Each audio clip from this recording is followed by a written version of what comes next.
ঐতিহাসিক গোভা দেউৰজাৰ যি জোনবিল মেলা সেই জোনবিল মেলাৰ আজি দ্বিতীয় দিন আৰু দ্বিতীয় দিনৰ আজি এই আবেলিৰ সময়ত এক বিশেষ পৰিৱেশ আমি দেখুৱাইছো। এয়া হৈছে পাহাৰৰ পৰা যিসকল মামা মামী আহিছিলে সেই মামা মামীসকলৰ এতিয়া উভতনি যাত্ৰা আৰু এনেধৰণে দেখুৱাইছো যিসমূহ অস্থায়ী পজা আচলতে তেওঁলোকে নিৰ্মাণ কৰিছিলে সেই অস্থায়ী পজাসমূহ এনেধৰণে তেওঁলোকে ভাঙিছে আৰু তেওঁলোকে এনেধৰণে নিজৰ সা সামগ্ৰীসমূহ বুজাই কৰি লৈ পুনৰ পাহাৰলৈ তেওঁলোকে এনেধৰণে ৰাওনা হৈছে আৰু এয়া হৈছে পাহাৰৰ মামা মামীসকলৰ উভতনি যাত্ৰা। যিহেতু কাহিলি পুৱাতে তেওঁলোকে পাহাৰৰ পৰা নামি আহিছিলে আৰু তেওঁলোকৰ পাহাৰত উৎপাদিত যিসমূহ কৃষিজাত সামগ্ৰীৰ মেটমৰা সম্ভাৰ লৈ তেওঁলোকে আহিছিলে আৰু আজি কাহিলি পুৱাতে অনুষ্ঠিত হোৱা যি বিনিময় প্ৰথা সেই বিনিময় প্ৰথাত তেওঁলোকে অংশগ্ৰহণ কৰিছিলে আৰু ভৈয়ামৰ লোকসকলৰ সৈতে চিৰা পিঠা সান্দহ আদি তেওঁলোকে পাহাৰৰ পৰা অনা আদা কচু হালধিৰ সৈতে বিনিময় কৰিলে আৰু এই মুহূৰ্তত সেই সামগ্ৰীসমূহ বুজাই কৰি লৈ তেওঁলোকে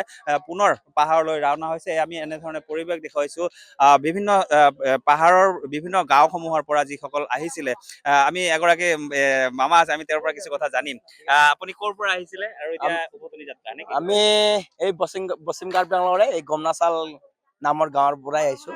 এতিয়া আৰু কালি আহি থাকিলো এক ৰাতি, এতিয়া আজি আৰু যামগৈ ঘৰত। কি লৈ আহিছিলে বাৰু আপোনালোকে? লৈ অহাটো মোৰতো কলমৰিচ, তাৰপিছত আৰু ধূনা, তাৰপিছত আটা হালধি আছিলে, তাৰপিছত কচু আছিলে। খলালে আৰু খলালো, চিৰা খলালো, তাৰপিছত শুকান মাছ খলালো।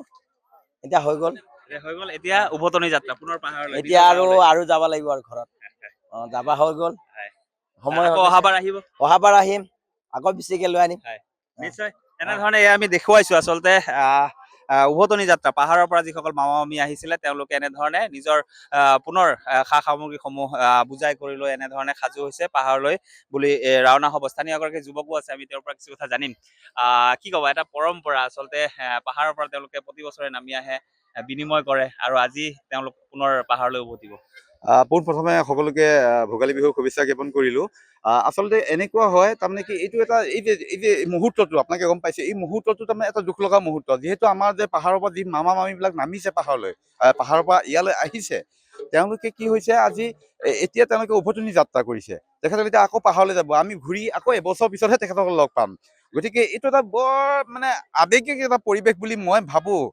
কোনে কি ভাবিছে সেইটো মানে নাজানো, কিন্তু মোৰ ব্যক্তিগতভাৱে আপোনালোকক কৈছো যে এটা খুব আৱেগিক পৰিৱেশ। মই সেইকাৰণে তেওঁলোকক মই চাই আছো ইয়াতে। তেওঁলোকে ইয়াত আহিছে যোৱাকালি তেওঁলোকে ৰাতিপুৱাই তেওঁলোকে ইয়ালৈকে আহিছে কাহিলি পুৱাতে আহি গোটেই ৰাতিটো ইয়াতে কটাইছে এই পথাৰৰ মাজত। চাওক এনেকুৱা এখন বিৰান পথাৰৰ মাজত ইমান ঠাণ্ডা, তেওঁলোকে অস্থায়ী গৃহ বনাই পেলাই ইয়াতে আছে। আহি ৰাতিপুৱা তেওঁলোকে কাল ৰাতিপুৱাই 5 বজা 4 বজাৰ পৰা তেওঁলোকে বিনিময় কৰিছে। এইটো এটা প্ৰথা, আচলতে তেওঁলোকে নকৰিলেও হয়, কিন্তু এইটো এটা প্ৰথা অতীজৰ পৰা চলি আছে, পৰম্পৰা এটা চলি আছে। গতিকে আগন্তুকো এনেকে পৰম্পৰা এটা চলি থাকক, এটা হওক, এইটো আমি কামনা কৰো। আৱেগিক আচলতে তেওঁ কৈছে এনেধৰণে, যিহেতু এক আত্মিক সম্পৰ্ক আচলতে গঢ়ি উঠে পাহাৰৰ আৰু ভৈয়ামৰ লোকসকলৰ মাজত, আৰু সেই সম্পৰ্কৰ পিছত যেতিয়া এনেধৰণে উভতনি যাত্ৰা হয় তেতিয়া স্বাভাৱিকতেই সকলো কিছু আৱেগিক হোৱাটো স্বাভাৱিক। আৰু এনেধৰণে এতিয়া দেখা গৈছে যে পাহাৰৰ পৰা যিসকল মামা মামী আহিছিলে, প্ৰায় কাৰ্বি আংলং আৰু মেঘালয়ৰ পৰা প্ৰায় শতাধিক গাঁৱৰ এই লোকসকল আহিছিলে বা পাহাৰৰ মামা মামীসকল আহিছিলে আৰু তেওঁলোকৰ এতিয়া উভতনি যাত্ৰা। আৰু পুনৰ অহা বছৰ পুনৰ এই জোনবিল মেলাত তেওঁলোক আকৌ আহিব, পাহাৰৰ পৰা নামি আহিব, তেওঁলোকে মেট মৰা সম্ভাৰ লৈ আহিব আৰু পুনৰ বিনিময় প্ৰথাত অংশগ্ৰহণ কৰিব।